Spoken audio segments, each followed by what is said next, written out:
Will you please sit down, relax? Come on, now, have some champagne. I would like to take that bottle, and I would like to break it right over Alan Quartermain's thick skull. Oh, what? And destroy a perfectly fine vintage? No way, no way. You're such an idiot. Don't be so hard on yourself, huh? Well, I fell for it. I mean, I thought that he was going to protect me, provide for me if anything should ever happen to him. It's hard for me to believe that any Quartermain would part with money voluntarily, alive or dead. But I bought his line. I really bought it, hook, line, and sinker. I thought it was very considerate of him. Talk about someone being born every minute. Hey. Come on, don't be so hard on yourself, huh? That insurance policy, Sean, was my charming husband's way of just keeping me in line. I mean, when he got the divorce, when that was all finalized, he got exactly what he wanted. He would have canceled that insurance policy just as fast as he could have signed his name. Mm-hmm. And leaving his beloved ex-beneficiary high and dry. I know. The only thing I am grateful for is having overheard Edward talking to the board members at that hospital. I'm sort of glad that Edward opened his big mouth again, because I don't think you would have agreed to join me otherwise this afternoon. I should be thankful for small favors. Not small at all.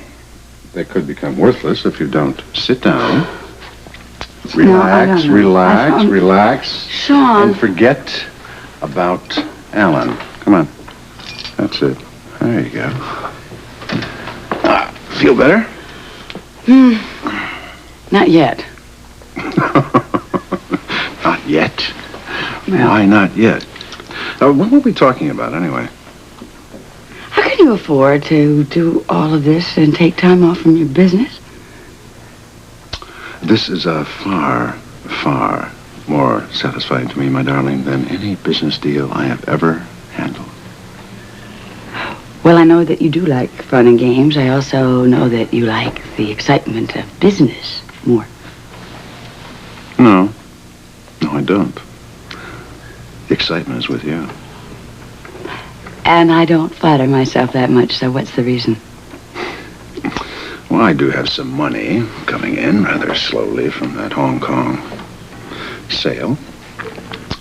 So that means that my office isn't back to its full swing just yet. So until it is, I have all this free time to sit here and dally with you. Aha! So that's what I am. A dalliance. I'm an afternoon's delight when business is slow. Oh, yes, Meg. I have a confession to make.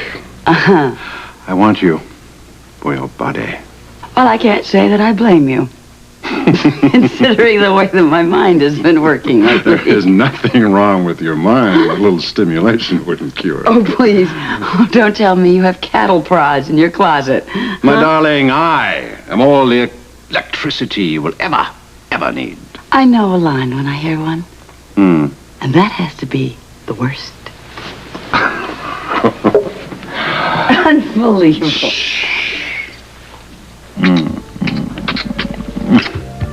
I have a very special surprise for you. Well, I could use one. What is it? Later.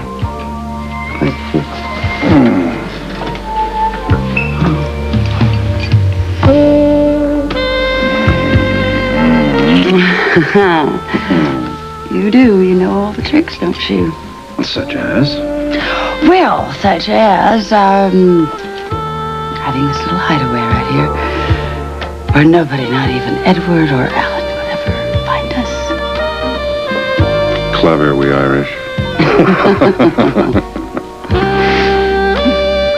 Okay, let's see. If I take $25,000 of that and invest it at 15% interest, that gives me, let's see, well, it's not too bad, all things considered. I've got to be able to...